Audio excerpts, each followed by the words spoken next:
All right, so today's question is, what do I need to know when switching to a new offshore software development provider? So I'm going to give you a bunch of tips and tricks on this one.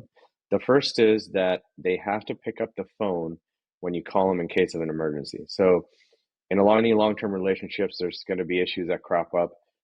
They have to have enough mind share that when you call them up, they answer your phone, they listen to your problem, they try to help you solve it, and if you don't have that, then I would be worried about that. So they have to be able to quickly answer your phone calls and emails and things of that nature. The second thing is that you can't be too large or too small for your business. Okay, so that means that if your company is 100 people and they've got 7,000 people, it may not work out exactly right.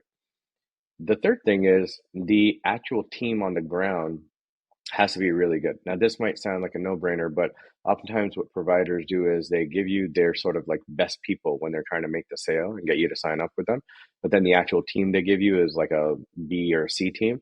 You want to avoid that and make sure you interview the actual team that will be doing your work.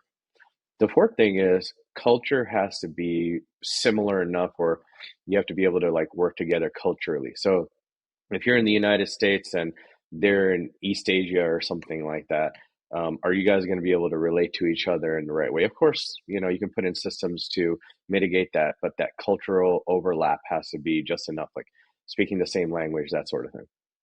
The fifth thing here is you have to be aligned at least at some level on your mission. So if you have a healthcare company or an ed tech company or something like that, for example, and they don't care anything at all about that, then that's a little bit of an issue. You want them to at least care somewhat enough to build your products and create your software and all that.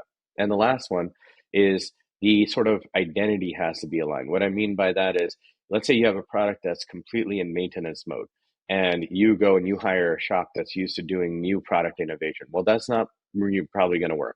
You want to have the identity overlap there. If you're innovating, they need to be innovating. If you're going into maintenance mode, they need to be happy and fine with supporting a maintenance mode product. So, okay, hopefully those helped you.